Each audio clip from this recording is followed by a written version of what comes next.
దీనికి తగ్గట్టు మనకి ఇంతకుముందు క్లాసుల్లోనే నేను మన ఆలోచన మనలోకొచ్చే ఆలోచన ఎలా వస్తుంది? ఈ ఆలోచన ద్వారా మనం ఎలా నడుస్తున్నాము? వీటన్నిటికి ప్రాక్టికల్‌గా నేను మీకు ముందే చెప్పాను.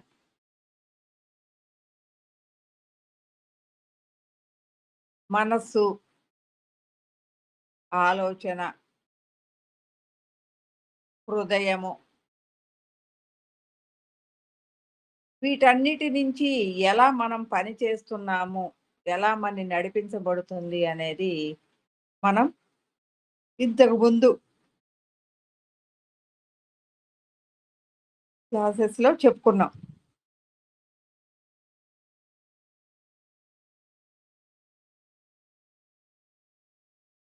తరువాత మీరు ఈ మహాకారణం నుంచి కారణము, సూక్ష్మము, స్థూలము దీన్ని భావన చెయ్యాలి అంటే ఎలా ఉంటుంది అంటే,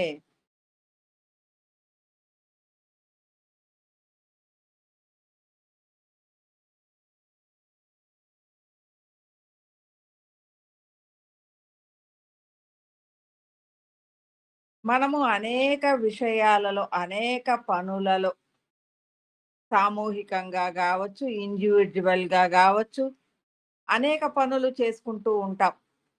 మనలో వచ్చే ఆలోచనల మూలంగా కదా!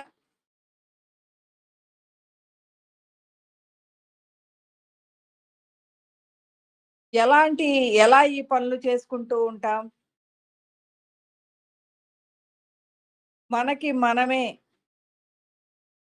ఈ ఆధ్యాత్మిక ప్రయాణంలో ప్రయాణం చేస్తూ, మన లోపలికి మనం దృష్టి పెట్టటం ద్వారా కారణ మహాకారణాలని మనం యాక్టివ్ చేసుకుంటాం. అంటే సూక్ష్మంగా ఉన్న ఆత్మ స్వరూపము ఎలా ఉందో మనకి ఇప్పుడు ఈ మహాకారణం నుంచి కారణము, దీన్ని బట్టి గూడా మనము సమస్తములో అంటే మహాకారణ స్థాయిలో స్పందన, ప్రతిస్పందనలని ఎలా కలిగించాలి? అనేక ఆవిష్కరణలను మనం చేస్తూ ఉన్నాం భావనా విన్యాసంగా. ఎప్పుడైతే మీరు ఈ భావనా విన్యాసంలో పాల్గొంటారో, నేను ఎక్కువగా చెప్తుందే భావనా విన్యాసంలో ఉండండి అని. ఎప్పుడైతే మీరు ఈ భావనాత్మకంగా దృష్టి మీ లోపలికి మీరు పెట్టుకుంటూ ఉంటారో, అప్పుడు కారణ మహాకారణాలని మనం కనెక్టివిటీగా ఉంటాం. అనేక భావనలు, అనేక ఊహలు మనలో జనరేట్ అవుతూ ఉంటాయి.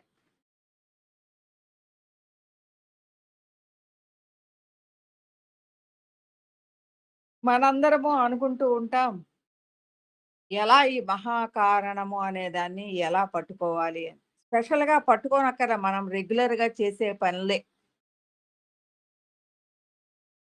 మీ అందరికీ గూడా ఎప్పుడూ ఒక ఎగ్జాంపుల్ జెప్తూ ఉంటాను. ఒక లెక్చరర్ ఉన్నాడు. అతని ఇంట్లో ఎలా ఉంటాడు కుటుంబంతో? ఒక కామన్ మ్యాన్ లాగానే ఉంటాడు. ఒక కామన్ మ్యాను ఎలా ఉంటాడో కుటుంబం కోసం, కుటుంబంలో పిల్లలు, భార్య వాళ్ళతో మామూలు మనుషులు ఎలా బిహేవ్ చేస్తూ ఉంటారో, అలాగే అన్ని పనులు చేసుకుంటూ కామన్ మ్యాన్ లాగా ఉంటాడు. తర్వాత ఆయన తెలివితేటలు సూక్ష్మంగా తను చదువుకున్న చదువు గాని, తను ఇప్పుడు చేస్తున్న ఉద్యోగంతో కానీ, అంటే తను జీవిస్తున్న జీవనంలో గాని, వాటన్నిటి మీద దృష్టి కలిగి తెలివితేటలు కలిగి ఉంటాడు. ఏ జీవితంలో అయితే ఎలాంటి ఉద్యోగంలో అయితే జీవిస్తూ ఉన్నాడో. అతని దృష్టి ఆ ఉద్యోగం మీద ఉంటుంది. అదే జీవన ఆధారం గాబట్టి, ఎవరికైనా అంతే. ఎవరైతే వాళ్ళ జీవనాధారంగా ఉందో దాని మీద దృష్టి ఎక్కువగా ఉంటుంది. అలాగే కాలేజీకెళ్ళినప్పుడు ఈ ఇంట్లో ఉన్నట్టు ఉండడు.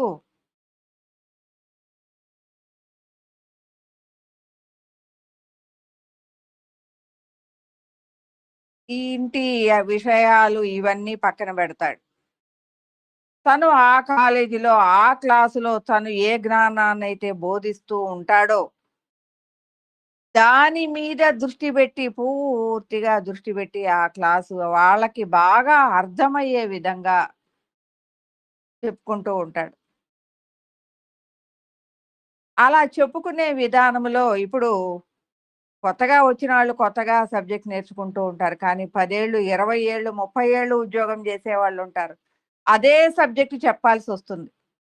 కానీ వాళ్ళు బోర్‌గా ఫీల్ అవుతున్నారా అంటే ప్రతి క్లాసు కొత్తగానే జెప్పుకుంటారు. ఎందుకు అంటే వాళ్ళకి దాని మీద ఉన్న కాన్ఫిడెన్స్, బేసిక్ నాలెడ్జ్ అనేది ఎప్పుడూ మారదు.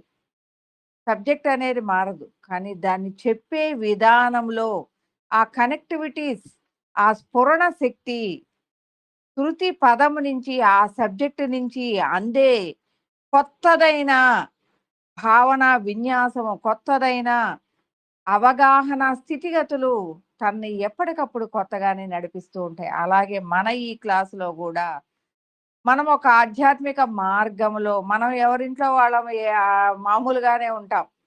కానీ ఇక్కడికొచ్చినప్పుడు దీని మీద దృష్టి పెడతాం. ఈ ఆధ్యాత్మిక మార్గం వైపుకి మనం ప్రయాణం చేస్తున్నాము. ఇక్కడ ఏం జరుగుతుంది? ఎన్ని క్లాసులు జరుగుతున్నాయి? ఎలా జరుగుతున్నాయి? ఎవరెవరు ఎలా దీని గురించి మాట్లాడుతున్నారు? ఈరోజు క్లాస్ ఏంటి? ఇలా ఈ విషయాల మీద దృష్టి పెడతాం. మరలా ఈ క్లాసు జరిగేటప్పుడు ఎలా ఉంటాము అంటే, హృదయ విన్యాసం అంటే దాన్ని పూర్తిగా హృదయంలోకి తీసుకునే విధంగా, దాన్ని బాగా అర్థమయ్యి, దాని అవగాహనాత్మకంగా తీసుకునే విధంగా వింటూ ఉంటాం, తీసుకుంటూ ఉంటాం, లేదు చెప్తూ ఉంటాం. చెప్పేటప్పుడు గూడా ఇదే సబ్జెక్ట్ నేను 10 సంవత్సరాల నుంచి చెప్తూనే ఉన్నాను. కానీ ఏ రోజుకి ఆ రోజు ఎలా ఉంటుంది అంటే, ఎంత గొప్ప కనెక్టివిటీ, ఎంత గొప్ప ఆనందంగా ఉంది.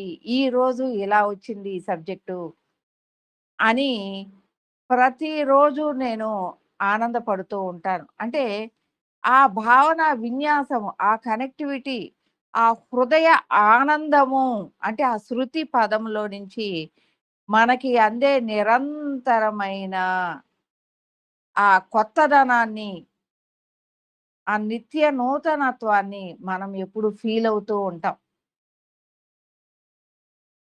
అది ప్రతి విషయాన్ని గూడా ఇంకా కొత్తగా, ఇంకా లోతుగా, ఇంకా నిత్య నూతనంగా, ఇంకా స్థాయి వాక్యాలతో ఎదిగే కొద్దీ మనము మొదట్లో 50 పేజీలు జెప్తాము. తర్వాత 20 పేజీలు జెప్తాము. తర్వాత 10 పేజీలు జెప్తాము. తర్వాత 5 తర్వాత చివరికొచ్చేసరికి ఒక పేజీ జెప్తాం. అంటే సబ్జెక్ట్ ఈ ఒక పేజీలోదే వేల పేజీల్లో చెప్పుకోగలిగినంత జ్ఞానాన్ని కలిగి ఉంటుంది. అంటే దాని మీద ఒక కాన్ఫిడెన్స్, దాని మీద ఒక కనెక్టివిటీ, ఒక సమర్థత, ఒక పట్టు అనేది వచ్చే కొద్దీ దాని యొక్క నిడివి తగ్గిపోతూ ఉంటుంది. అంటే చిన్న దాంట్లోనే చాలా పెద్ద అర్థము వచ్చేలాగా సూక్ష్మత్వం బిగింపబడి ఉంటుంది.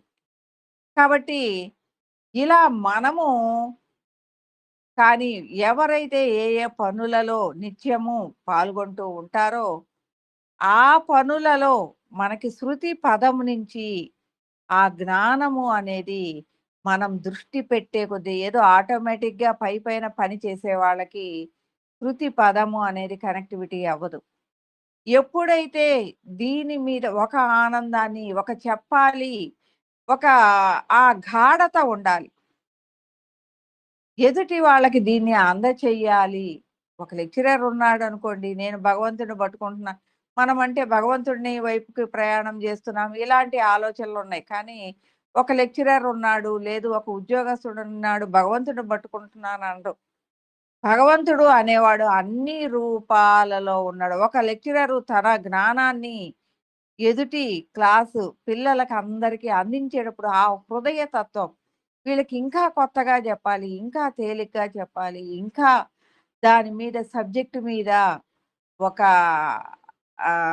ఇంట్రెస్ట్‌ని కలగజేయాలి. ఈ సబ్జెక్ట్ అంటే వాళ్ళకొక ఆనందంగా దీన్ని వాళ్ళు పట్టుకోవాలి అన్న విధంగా అతని దృష్టి ఉన్నప్పుడు ఆ విధంగానే అతనికి కనెక్టివిటీ అవుతుంది. అంటే ఇది స్థూలంగా మనమున్నాము, సూక్ష్మంగా ఉన్నాము, కారణంగా ఉన్నాం, మహాకారణము ఎప్పటికప్పుడు కొత్తదనంగా మనలో నుంచే ప్రవహింపబడుతూ ఉంటుంది. మనమందరము మీరందరూ అనుకుంటారు మహాకారణము అంటే మీరు గాదు నేనే అనుకునేదాన్ని. ఒక పెద్ద సున్నా జుట్టండి. తర్వాత ఇంకొద్దిగా చిన్నది, ఇంకొద్దిగా చిన్నది, ఇంకొద్దిగా చిన్నది చుట్టూ అని మా గురువుగారు జెప్పారు. పెద్ద సున్నా మహాకారణము.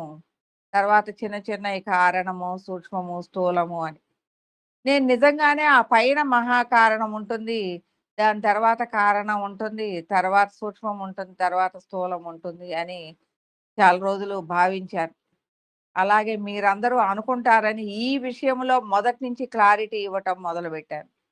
అంటే అన్నీ నీలోనే ఉంటాయి. అంటే సమస్తము గూడా నీలోనే ఉంది. సమస్తమును ఇక్కడ నీకంటే భిన్నంగా ఎవరూ లేరు. అనేక స్థూల దేహాలు లో ఉన్న సూక్ష్మము అంతా ఏకీకృతంగానే ఉంది. అంటే అనేక స్థూల దేహాలలో నుంచి నడిపిస్తున్న ఈ ఏకీకృతమైన ఆత్మ స్వరూపము అనేది స్థూల, సూక్ష్మ, కారణ, మహాకారణాలతో కనెక్టివిటీగానే ఉంది అని మీకు తెలియచేయటమే. కాబట్టి ఇక్కడ మనము ఈ స్థూలంగా ఉన్న మనము సూక్ష్మంగా ఉన్న ఆత్మ స్వరూపాన్ని, ఈ స్థూలాన్ని నడిపిస్తూ ఉన్న ఆత్మ స్వరూపాన్ని అవగాహన చేసుకుంటూ కారణము అంటే మనము మామూలుగా పాంచభౌతిక దేహ స్థితిలో మన చుట్టూ మనం జీవనాధారంగా ఉన్నదాన్ని గావచ్చు, మన చుట్టూ ప్రపంచంలో ఉన్నదాన్ని తెలివిగా స్వీకరించటం జ్ఞానము. అంటే అది మామూలు జ్ఞానం. ఇక్కడ మనం చెప్పుకునేది ఆత్మ జ్ఞానం. ఏదైతే ఆత్మ జ్ఞానం అయ్యుందో అది ఎలా ఉంది అంటే ఏకీకృతంగా ఉంది అనేది చెప్పుకుంటూ వస్తున్నాం. ఇప్పుడు ఇక్కడ చెప్పుకునేది మనము దృష్టి పెట్టటము అనేది కారణ మహాకారణములకు మీద పెట్టినప్పుడు మనలో ఉన్న ఏకీకృతంగా ఉన్న ఆత్మ స్వరూపం మీద దృష్టి పెడతాం. ఇప్పటి వరకు దాని గురించి మనకు పెద్దగా తెలీదు. కానీ ఇప్పుడు ఆత్మస్వరూపం గురించి మనం అధ్యయనం చేస్తున్నాం. ఇక్కడ ఆత్మస్వరూపం గురించి మొన్నొకసారి చెప్తూ ఉన్నారు. అధ్యయనం చేయటం ఏమీ ఉండదు ప్రయాణమే అని. ప్రయాణించాలి అంటే అధ్యయనం చేయాల్సిందే. అంటే పదాలు కొన్ని పదాలు కొంతమంది వాడే విధి విధానాలను బట్టి ఉంటుంది. ఇక్కడ మనము నిరంతరము అధ్యయనం చేస్తున్నాం. మన ఆత్మస్వరూపాన్ని మనము నేర్చుకుంటున్నాం. ఇంతకుముందు మనకు తెలియదు. నిరంతరము దాని మీద దృష్టి పెట్టి, దానిలో ఉన్న అనేక విషయాలని అధ్యయనం చేస్తూ ప్రయాణిస్తున్నాం. అధ్యయనం చేస్తూ, అన్వేషిస్తూ, మన్ని మనం ఆవిష్కరించుకుంటూ, అంటే విశ్లేషించుకుంటూ ప్రయాణం చేస్తూ ఉన్నాం. అలాగే ఈ కారణంగా ఉన్న ఆత్మస్వరూపం అనేక స్వరూపాల సమాహారములో ఉన్న జ్ఞానమే మనము అని ఇక్కడ తెలుసుకుంటాం. అంటే ఒక లెక్చరరు తన జ్ఞానాన్ని ఎలా పంచుతూ ఆ క్లాసులో ఎలా ఉంటాడో, ఎలా ఆ జ్ఞానాన్ని కలిగి ఉంటాడో, తను పంచాల్సిన జ్ఞానాన్ని, అలాగే మనము కూడా ఈ కారణములో అనేక స్వరూపాలలో ఉన్న ఆత్మ స్వరూపాన్ని అవగాహన చేసుకుంటూ, ఈ అవగాహన చేసుకోవటానికి కూడా నేను చెప్పే నిత్య భావన విన్యాసము, షట్చక్ర విన్యాసము. షట్చక్ర విన్యాసము అనేది నీ భూతకాలపు అనేక జన్మలుగా ఉన్న జ్ఞానము నీలోనే ఉంది. నీ షట్చక్ర విన్యాసంలో. నీ షట్చక్ర విన్యాసములో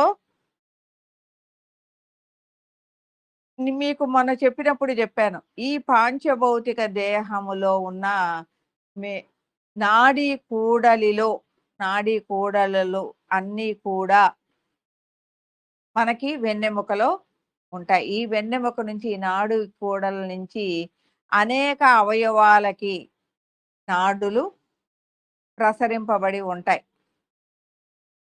ఈ నాడీ కూడలలో ఆత్మ స్వరూపము యొక్క షట్చక్రాలు అనుసంధానమై ఉంటాయి. ఈ ఆత్మ స్వరూపం యొక్క షట్చక్రాలలో ఏముంది? అనేక జన్మల యొక్క అనుభవ జ్ఞానము ఈ షట్చక్రాలలో నిక్షిప్తంగా ఉంది. ఈ ఆత్మ స్వరూపము ఈ దేహానికి అనుసంధానమైనప్పుడు, ఈ దేహము అనేది ఈ ఆత్మ స్వరూపం యొక్క అనేక జన్మల యొక్క జ్ఞానాన్ని కలిగి ఉంటుంది. అనుసంధానమై ఉంటుంది.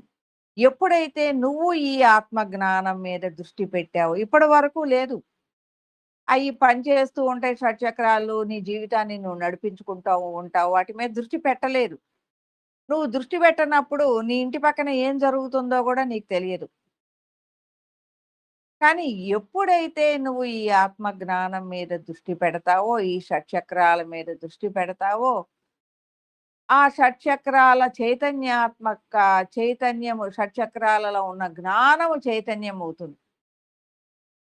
ఈ చైతన్యవంతమైన జ్ఞానము నీకు అనేక కారణాలలో, ఈ కారణాలలో ఉన్న అనేక సూక్ష్మాలలో ఉన్న జ్ఞానాన్ని, ఈ సకల చరాచరంలో ఉన్న జ్ఞానాన్ని, నీకు అనేక జన్మలలో ఉన్న జ్ఞానాన్ని, అది చైతన్యాత్మకంగా అనుసంధానం చేస్తుంది. నీకు అవగాహన చేస్తూ ఉంటుంది. ఎలా? నీ భావనా విన్యాసము ద్వారా. నీ భావనా శక్తిని పెంచుకోవాలి. ఈ థియరీ చదువుతారు, థియరీ వింటారు. థియరీ అనేది ఒట్టి తెలుసుకోవటం కోసమే. ఓహ్! కారణం అంటే ఇది, సూక్ష్మము అంటే ఇది, మహాకారణం అంటే ఇది. ఇప్పుడు మీరు దీని యొక్క విషయాన్ని తెలుసుకున్నారు. కానీ మీరు ఆత్మజ్ఞానిగా ఉన్నారు అంటే లేరు. కానీ ఎప్పుడైతే పూర్తిగా అది మీరై ఉన్నారో, ఏదైతే తెలుసుకున్నారో అదే మీరై ఉండాలి. ఎలా ఆ లెక్చరరు తన సబ్జెక్ట్‌లో లయమయ్యి ఆనందంగా వాళ్ళకి అర్థమయ్యే విధంగా చెప్తూ ఉంటాడో, మీరు కూడా మీకు తెలిసిన ఈ విషయ పరిజ్ఞానాన్ని ఈ ఆత్మ విషయాలలో వినటం, దాన్ని తెలుసుకోవటం అనేది ఒక విషయం. ఎప్పుడైతే దానిలోకి ప్రయాణించారో నిధిధ్యాస ప్రయాణించారో అదే మీరుగా అయ్యుంటారు. ఆ భావన విన్యాసము నిరంతరము మీకు కొత్త స్ఫురణలని, కొత్త విషయాలని అందిస్తూ ఉంటుంది.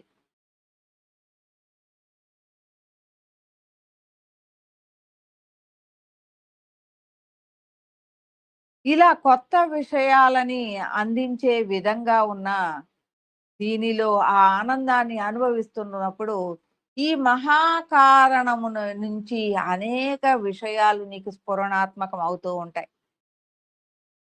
అనేక విషయాలు నీకు స్ఫురణాత్మకం అవుతూ ఉంటాయి. ఇది, ఇది అన్న అనేక ఆలోచనలు నీ లోపలే నీకు వస్తూ ఉంటాయి.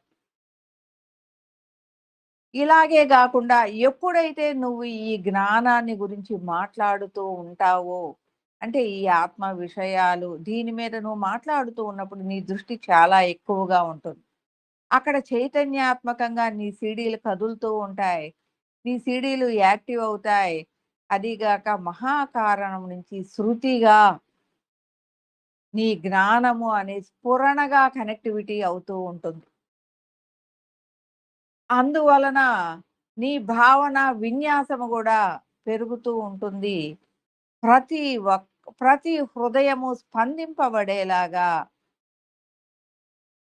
ఆ విషయాలు చాలా ఆనందంగా, ఖచ్చితంగా అవి నీకు అవగాహనవుతూ ఎదుటి వాళ్ళకి గూడా అవగాహన చేసే విధంగా ఉంటాయి. అంటే ఆ మహాకారణంలో ఎవరో వచ్చి నేను ఇదిగో ఈ మహాకారణాన్ని ఇలా చెప్తున్నాను, నేనే చెప్తున్నాను అని నేను చెప్పినా కూడా మీకు దాన్ని అనుభవించి ఆ భావనా విన్యాసములో మీరు మీ స్మృతి పదములోకి దాన్ని తీసుకున్నప్పుడు అంటే మీ అవగాహన స్థితి ఇది అంటే మనకు అనేక కళలు వస్తూ ఉంటాయి. అనేక కళలు. కలలో వచ్చిన విషయాలని మనం గుర్తుపెట్టుకుంటూ ఉంటాం. అలాగే ఈ ఆత్మ ప్రయాణములో కలలు కాదు, అనేక ఆనందకరమైన విషయాలు కనెక్టివిటీగా మనకు తెలీదు. మనము కలొచ్చిన దాన్ని గుర్తుపెట్టుకుంటాం పాంచభౌతిక దేహంగా. కానీ అది గాదు. ఎలా ఉంటుంది అంటే సుషుప్తావస్థలో ఒక మత్తుగా ఉన్నప్పుడు మనము ఒక మత్తు ఇంజెక్షన్ ఇచ్చారనుకోండి. మత్తుగా ఉంది. తెలిసి తెలియకుండా ఉంది. ఏదో ఒక దానిలో లయమైనట్టు ఆనందపడుతూ ఉంటాం. అలాగే ఈ ఆత్మస్థితి గూడా నీ దేహము అనేది నిర్లిప్తంగా అంటే దేహరహితము. అంటే ఆ టైంలో, ఆ క్షణంలో మీరందరూ అనుకుంటారు నిద్రపోతేనే గదా దేహం తెలియకుండా ఉండేది. లేదు. నువ్వు ఎప్పుడైతే ఆత్మస్థితిలో కనెక్టివిటీ అవుతూ ఉంటావో ఒక్క క్షణం కనెక్టివిటీ, ఒక్క నిమిషం కనెక్టివిటీ, 5 నిమిషాలు కనెక్టివిటీ. ఎలా ఉంటుంది అనంటే, ఆ క్షణము, ఆ విషయము అనేది వచ్చినప్పుడు ఈ దేహము అనేది తెలియకుండా ఉంటుంది. మహాకారణం కనెక్టివిటీ అయినప్పుడల్లా, కారణానికి దేహ భావన ఉంటుంది. అనేక దేహాలు నేను, అనేక దేహాలలో ఉన్నది గూడా నేను అన్న భావన దానికి దేహము అనేది తెలుస్తూనే ఉంటుంది. కానీ మహాకారణానికి దేహము, స్వరూపము 2 భావనలు ఉండవు. అభేదాత్మకంగా ఉంటుంది మహాకారణం. అలాంటి అభేదాత్మకత గలిగిన స్థితి అనేది మన కనెక్టివిటీ అయినప్పుడు మనకి దేహ భావనలు, స్వరూప భావనలు ఏమీ ఉండదు. ఓన్లీ జ్ఞాన ప్రకాశ భావనే ఉంటుంది. ఓన్లీ జ్ఞాన ప్రకాశ భావనే ఉంటుంది. కాబట్టి అలాంటి జ్ఞాన ప్రకాశంగా మనం కనెక్టివిటీ అయ్యేటప్పుడు అనేక విషయాలు మనకి స్ఫురణాత్మకంగా మనకి తెలుస్తూ ఉంటాయి. కాబట్టి ఈ మహాకారణము అనేది మనకి భిన్నంగా ఉంది. మనం భగవత్ స్థాయిలో లేమేమో, మనం మహాకారణంలో లేమేమో అనే ఆలోచన అవసరం లేదు. భగవత్ స్థాయిలో గూడా మనం ఉంటాం. అనేక విషయాలలో మనము కొన్ని విషయాలు మన ఇంట్లోనే జరుగుతూ ఉంటాయి. వాటిట్లో చాలా నిర్లిప్తంగా ఉంటాం. మనకి మన చుట్టూరే జరుగుతూ ఉంటాయి. దానిలో పార్టిసిపేట్ చేయకుండా ఇలా ఆ మహాకారణం యొక్క కనెక్టివిటీ మనకి ఎప్పుడూ ఉంటుంది. కానీ ఎప్పుడు నిరంతరము ఉంటుందా అంటే ఉండదు. నీవు ఒకటో క్లాసు నుంచి 10వ క్లాసు పోయినప్పుడు నీ నాలెడ్జ్ ఎలా పెరుగుతుందో, నువ్వు డిగ్రీకి, తర్వాత పీజీకి ఎళ్ళినప్పుడు నీ యొక్క నాలెడ్జ్ ఎలా పెరుగుతుందో, అలాగే ఆత్మస్థితిలో గూడా నువ్వు ప్రయాణించినప్పుడు నీ కనెక్టివిటీ అనేది పెరుగుతూ ఉంటుంది. నువ్వు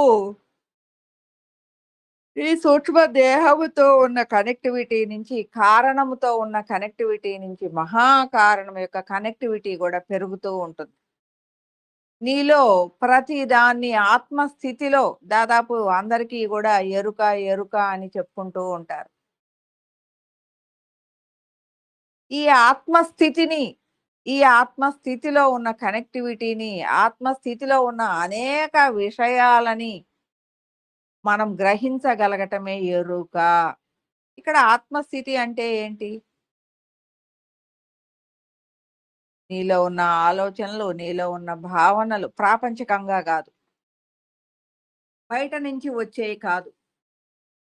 బయట వాళ్ళయి కాదు. ఓన్లీ నీలోయే. ఈ నీలో ఉన్న నిరంతర భావ విన్యాసాన్ని ఎరుకగా ఉండటమే. నిన్ను నువ్వు నిరంతరము నీ కాన్షియస్‌లో నువ్వుండటమే. ఇలా ఉండటము అనే ఆలోచన అనేది మనము రెగ్యులర్‌గా సాధన మూలంగానే జరుగుతుంది.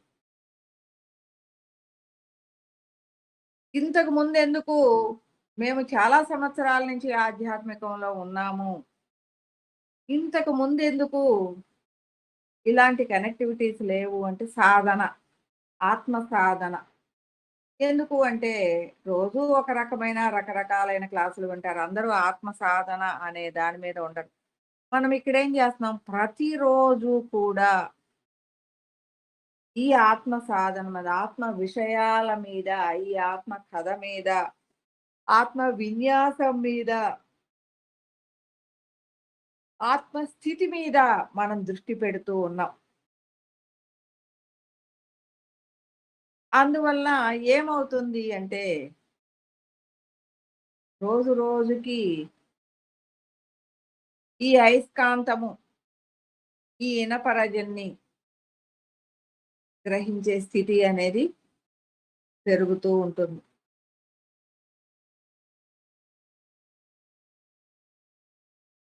అంటే ఈ హృదయము అనేది ఈ ఆత్మస్థితిలో ఉన్న అనేక విషయాలని చాలా సూక్ష్మంగా తీసుకోవటం, అది మనకి తెలియచేయటం, అది మనలో నుంచి అనేక విషయాల ఆత్మస్థితి యొక్క అనేక విషయాల అవగాహన వైపుకి ప్రయాణించటం జరుగుతూ ఉంటుంది. ఇలా ప్రయాణిస్తూ ఉన్నప్పుడు మనకి ఈ పాంచభౌతిక దేహంలో ఉన్న ప్రయారిటీస్ అన్నీ తగ్గిపోతాయి. ఈ పాంచభౌతిక దేహంలో ఉన్న ప్రయారిటీస్ అన్నీ తగ్గిపోతాయి. సూక్ష్మ దేహం యొక్క విన్యాసము అనేది బహుముఖాత్మకమైన విషయ పరిజ్ఞానం మీద దృష్టి ఆత్మస్థితిలో అనేక మంది గురువుల యొక్క జ్ఞానం వైపుకి ఈ సూక్ష్మ విన్యాసం దృష్టి పెడుతున్నాం మనం. ఇలా దృష్టి పెడుతున్న మనము అనేక కారణాల యొక్క జ్ఞానాన్ని గూడా మనం తీసుకుంటాం. మనం ఒక కారణంగా ఎదిగాము. అనేక విషయాలని తెలుసుకున్న మనము సూక్ష్మంగా అనేక విషయాలని తెలుసుకున్న మనము ఒక జ్ఞాన ప్రకాశ స్థాయిలో ఒక కారణంగా ఉన్న మనము అనేక కారణాలలో ఉన్న జ్ఞానాన్ని గూడా తెలుసుకుంటూ ఉంటాం. ఎప్పుడైతే ఇలా అనేక కారణాల్లో ఉన్న జ్ఞానాన్ని తెలుసుకున్నప్పుడు, మనం ఇంతకుముందు పాంచభౌతిక దేహం యొక్క ఈ స్థితిగతుల్ని పోయి స్వరూప స్థితిగతులలో అంటే ఎలా ఉంటుంది అంటే ఏదైతే ఆలోచన చేస్తామో, ఆయా స్థితిగతులతో కనెక్టివిటీగా ఉంటాం. మన ఆలోచన మేరకు అవి కనెక్టివిటీగా ఉంటామనమాట. అలాంటి స్థితిగతులలో ఈ స్వరూప భావన అనేది గూడా మనం తొలగించుకుంటూ ఉంటాం. అంటే ఈ పాంచభౌతిక దేహముతో ఉన్న కోరికలు అనేది మనకి తీరని విధంగా ఉంటాయి. ఈ కోరికల్లో ఉన్న మనము అది కావాలి, ఇది కావాలి అన్న ఆలోచన కలిగి ఉంటాం. అదే సూక్ష్మ దేహంలోకొచ్చేసరికి అంటే సూక్ష్మ విన్యాసములోకొచ్చేసరికి ఈ కోరికలు అనేది పాంచభౌతిక దేహంగా చుట్టూ ఉన్న వాళ్ళ మీద దృష్టి పెడుతుంది. కానీ సూక్ష్మ దేహము తన మీద తనే దృష్టి పెట్టుకుంటుంది. తన చుట్టూ లోపల నుంచి దృష్టి పెట్టుకుంటుంది. అంటే దాని యొక్క ఆలోచన మనం మార్చేసాం. ఆత్మస్థితి వైపుకి ప్రయాణింపచేస్తూ. ఇలా మార్చి వేసినప్పుడు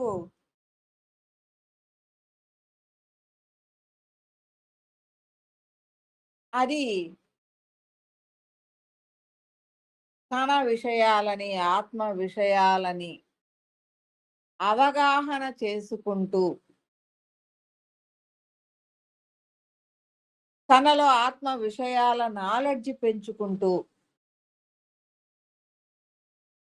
ఈ పాంచభౌతిక విషయాలనన్నిటినీ గూడా దీని ప్రయారిటీస్, దీని కోరికలు, దీని యొక్క హావభావాలు, ప్రాపంచిక విషయాల మీద మోహం నశిస్తుంది.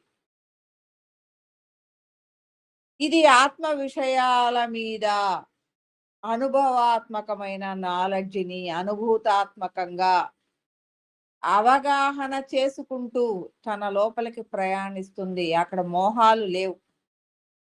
నిర్మల శాంతి, ప్రకాశ, ఆనందాలే ఉన్నాయి.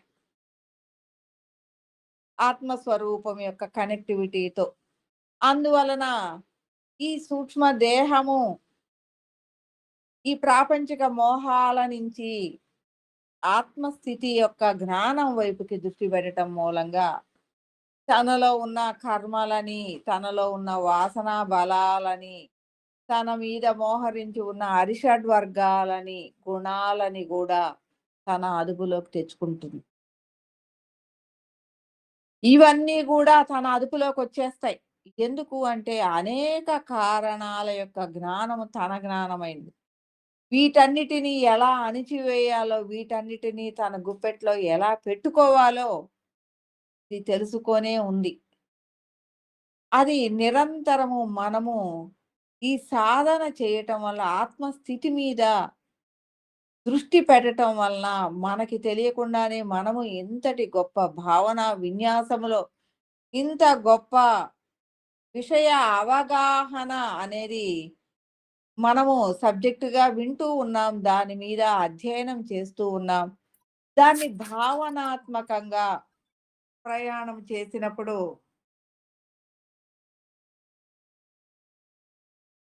అంటే దాదాపు ప్రతిరోజు క్లాసుకొచ్చి ప్రతిరోజు దాని మీద దృష్టి పెట్టడం గూడా భావనా విన్యాసమే. ఈ ఆత్మ సాధన అనేది అంత తేలికగా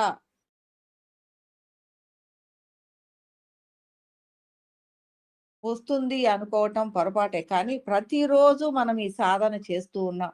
ఎందుకంటే ప్రాపంచిక సాధన నుంచి బయటపడి ఆత్మ సాధన వైపు దృష్టి పెడుతూ దీనిని ఇలాగే ముందుకి మనం ప్రయాణం చేస్తూ ఉంటే ఆత్మస్థితి, ఆత్మ అవగాహన పెరుగుతుంది.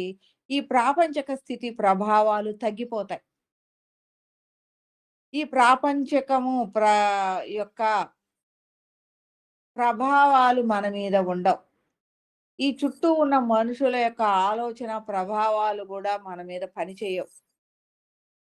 వాళ్ళయన్నీ ఉంటాయి. అయి ఎక్కడికి పోవు. కానీ మనము ఆత్మస్థితి యొక్క ప్రభావాన్ని పెంచుకుంటూ ప్రయాణం చేస్తూ ఉన్నప్పుడు, మనము ఈ స్వరూప స్థితిగతులలో మనము దేహం అంటే మోహము, దేహముతో ఉన్న విషయాలలో మోహాన్ని కలిగి ఉంటాం.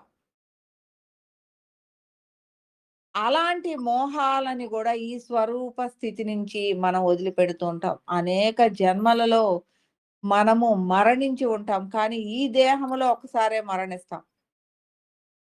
అనేక దేహాలు తీసుకున్నప్పుడు ఉన్నది ఒకటే ఆత్మ స్వరూపం. అది అనేక మరణాలని చూసింది. ఈ ఆత్మ స్వరూపం అనేక మరణాలని చూసింది. కాబట్టి ఈ మరణము అంటే భయం కూడా మన ఆత్మ స్వరూపములో భావనగా ఉంటుంది. అలాగే అనేక భయాలు, అనేక జన్మలలో అది నిర్బంధంగా మరణించిన విషయాలు గూడా తనలో చాలా అగాధాలుగా ఉంటాయి. అలాంటివన్నీ గూడా ఈ స్వరూప విన్యాసములో వాటన్నిటిని గూడా తన నుంచి వదిలించుకుంటూ ఈ స్వరూప భావన అనేది కూడా వదిలించుకొని అది పూర్తిగా మహాకారణలో జ్ఞాన ప్రకాశంగా బిందు స్థాయిలో స్పందనలని కలిగి ఉంటుంది. స్పందన ప్రతిస్పందనలకి అది స్పందిస్తూ ఉంటుంది. అంటే ఇక్కడ మీరందరూ అనుకుంటూ ఉంటారు. అంటే ఈ దేహాన్ని వదిలేయాలి గదా! మహాకారణ స్థాయిలో మనం లయమవ్వాలి అంటే ఈ దేహాన్ని వదిలేసినప్పుడు లేదు. ఈ దేహముతో ఉండగానే స్థూల, సూక్ష్మ, కారణ, మహాకారణాలతో ఏకీకృతంగా ఉంటాము. మహాకారణంతో నిరంతర అనుసంధానం కలిగి ఉంటాం. మహాకారణం యొక్క స్పందన, ప్రతిస్పందనని అనేక కారణాల మీద, అనేక సూక్ష్మాల మీద, అనేక స్థూలాలని నడిపిస్తూ గూడా మన హృదయము పని చేస్తూ ఉంటుంది. దానినే విశ్వ కళ్యాణము అంటారు. దానినే భగవత్ స్థాయి స్థితిగతులు అంటారు. అది అనేక విషయాలకి, అనేక స్థూలాల యొక్క స్పందనకి అది ప్రతిస్పందనాత్మకంగా అది స్పందిస్తూ అనేక పనులు చేస్తూ ఉంటుంది విశ్వంలో.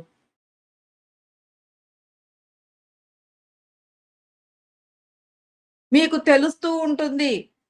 ఎలా అంటే మనము ఆ నిశ్శబ్ద స్థాయిలో ఆ భావనా విన్యాసంలో అలా లయమయ్యి ఎప్పుడైతే స్థితంగా ఉంటావో నీకు తెలియకుండానే అనేక కనెక్టివిటీస్‌లో నువ్వు పని చేస్తున్న స్థితిని నువ్వు గమనిస్తూ ఉంటావు.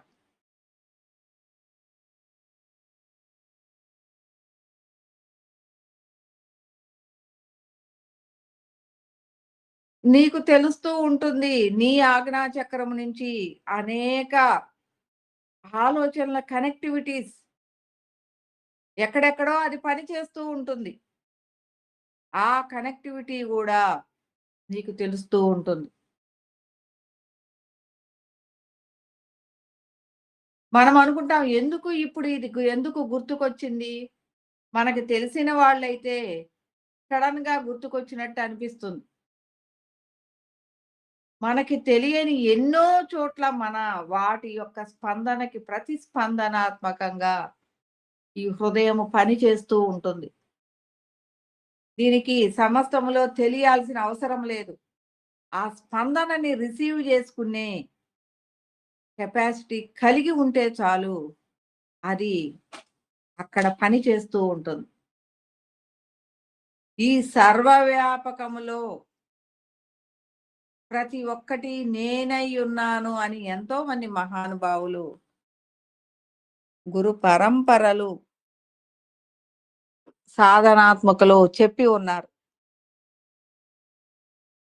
అలాగే నేను ఈ సర్వవ్యాపకములో ప్రతిదాని స్పందనకి ప్రతిస్పందనాత్మకంగా స్పందించగలగటం అనేది మనమై ఉంటాం. అంటే సర్వవ్యాపకము అంటే ఊరికే జ్ఞాన ప్రకాశంగా అంతా వ్యాపించి ఉండటము అదే మనమై ఉండటము, అదే గాదు. ఈ సర్వములో ఉన్న అన్ని పనులు అనేక హృదయాల యొక్క స్పందనకి ప్రతిస్పందనాత్మకంగా మన హృదయము నడిపిస్తూ అనేక పనులు చేస్తూ ఉంటుంది. మహాకారణ స్థాయి కనెక్టివిటీ కలిగి ఉండాలి. కారణంగా పని చేయగలిగి ఉండాలి. అనేక సూక్ష్మాలని నడిపించగలిగి ఉండాలి. అనేక సూక్ష్మాల ద్వారా స్థూల దేహాలని నడిపించగలిగిన ప్రభావాన్ని కలిగి ఉండాలి. ఈ హృదయానికి అంతటి శక్తివంతంగా ఉన్నప్పుడు మాత్రమే మనం చేసే ఆవిష్కరణలు, మనం చేసే విశ్వ కళ్యాణము. నేను విశ్వ కళ్యాణం చేస్తున్నాను అంటే అది జరుగుతుందా? జరగదు. నీకు కనెక్టివిటీగా నీ లోపల మహాకారణం నుంచి భావన వస్తుంది. ఆ క్షణమే ఆ భావన అనేది నీ ఆలోచనగా అది జరిగిపోతూ ఉంటుంది. అది అక్కడ నీకు తెలిసి తెలియకుండా నువ్వు గ్రహించి గ్రహించకుండానే నీ యొక్క శక్తి మేరకు అది ఈ సమస్తంలో అనేక స్పందనలకు ప్రతిస్పందనాత్మకంగా పనిచేస్తూనే ఉంటుంది. నీ ఆత్మస్వరూపం. అది గూడా గ్రహించగలిగితే గ్రహిస్తాము. గ్రహించలేకపోయినా నువ్వు గ్రహించలేదు గాబట్టి నువ్వు విశ్వ కళ్యాణం చేయట్లేదు అని నేననను. దాన్ని తెలుసుకునే స్థితి నీకుండకపోవచ్చు. అందుకే ఎప్పుడు నిర్మల శాంతి ప్రకాశానంద స్థితిలో మనముండాలి. మన హృదయం ఉండాలి. బయట ప్రాపంచికంగా మనము ఒక క్షణము ఎలా ఉన్నా, ఆ క్షణంతోటే అది పోతుంది. మరలా అది వెంటనే నిర్మల శాంతి ప్రకాశానందంగా అది తనని తాను క్షణంలోనే మార్చేసుకుంటుంది.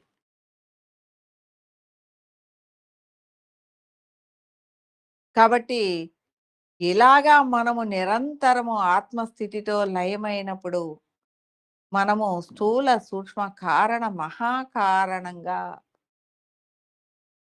ప్రతి క్షణము ఉండగలం. క్షణంలో మహాకారణమవుతాం. క్షణంలో స్థూలంగా మారిపోతాం. క్షణంలో మహాకారణం నుంచి సమస్తం మీద విశ్వ కళ్యాణ భావనతో గొప్ప మహాప్రయోజన హృదయంగా పనిచేస్తూ ఉంటాం. అది మరుక్షణంలో మరలా పాంచభౌతిక దేహంగా మామూలుగానే నడుచుకుంటూ ఉంటుంది.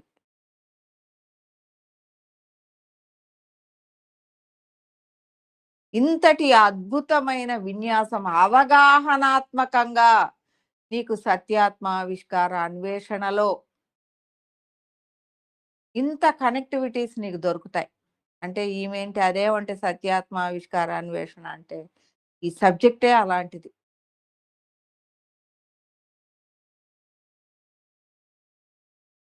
ఈ సబ్జెక్టే క్షణములో సమస్తములో నిలబెడుతుంది. సమస్తంలో పాంచభౌతిక దేహంలో నిలబెడుతుంది.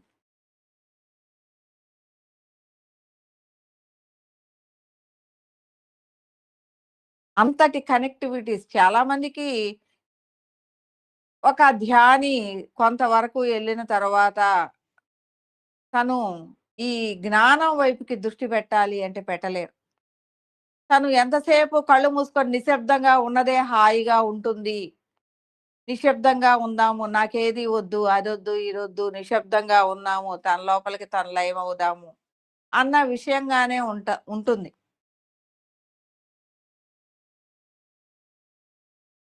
అది తనదైన బాటలో తన దాన్ని మార్గాన్ని నిర్మించుకుంటుంది. అలాగే ఒక అవధూత ఈ దేహాన్ని మరచి తను ఆత్మస్థితిలో చేసేది చేస్తూ ఉంటాడు. కానీ ఈ దేహ భావనలు చుట్టూ ఉన్న తన జ్ఞానాన్ని పంచగలిగే స్థితిగతులు ఉండవు. జ్ఞానం యొక్క కనెక్టివిటీసు తన నుంచి ప్రకటితం కావు. శృతి అనేది తనలో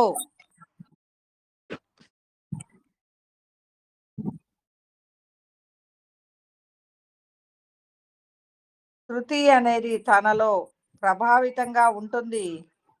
కానీ అది ప్రకటితం అవ్వదు.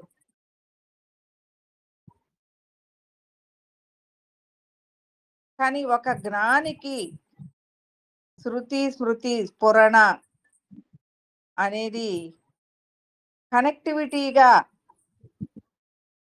ధ్యానిగా ఉండగలడు. ఒక అవధూతగా ఉండగలడు. ఒక జ్ఞానిగా ఉండగలడు. అంటే ఈ స్థూల, సూక్ష్మ కారణ, మహాకారణాలలో ఎలా ఉండగలడో, ఇక్కడ ప్రాపంచికంగా ఉన్న ప్రతి దానిలో తానై ఉండగలిగిన స్థితిగతులని ఒక జ్ఞాని ఉండగలడు. కాబట్టి ఈ జ్ఞాన స్థాయి స్థితిగతులని మనం అవగాహన చేసుకున్నట్లయితే అది ఎలా ఉంటుందంటే సరళ సౌలభ్యమైన జీవన విధానాన్ని కలిగి ఉంటుంది. ఈ జ్ఞాని యొక్క హృదయం ఎలా ఉంటుంది? సరళ సౌలభ్యమైన జీవన విధానాన్ని కలిగి ఉంటుంది. ప్రతి ఒక్కటి తనని తాను విశ్లేషించుకుంటూ ఆధ్యాత్మిక జీవనము అనే దానిలో తను సరళ సౌలభ్యమైన జీవన విధానాన్ని కలిగి ఉంటుంది. నిన్ను నువ్వు అవగాహన చేసుకొని నీలోకి నువ్వు ప్రయాణించటము ఈ సత్యాన్వేషణ అంటేనే సత్యాన్యాసము అంటేనే సన్యాసత్వం.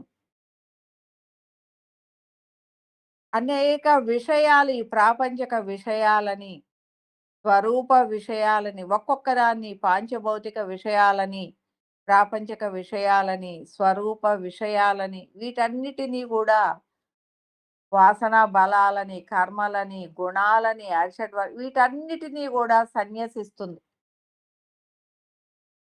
అంటే వదిలివేస్తూ ఉంటుంది వీటి మీద మోహాలని. అలాగని వీటన్నిటిని వదిలివేసిందా అంటే వదిలివేయలేదు. అవన్నీ ఉంటాయి. కానీ తన మీద పని చెయ్యవు. అలాంటి స్థితిలో సత్యాన్యాసాన్ని చేస్తూ ఉంటుంది.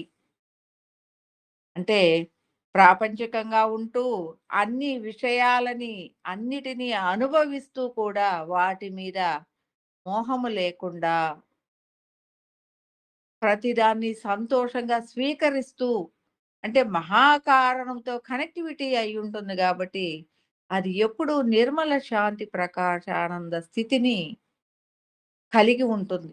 కాబట్టి ఇవన్నీ కూడా దాని మీద హృదయం మీద పని చేయని స్థితిలో ఉంటాయన్నమాట.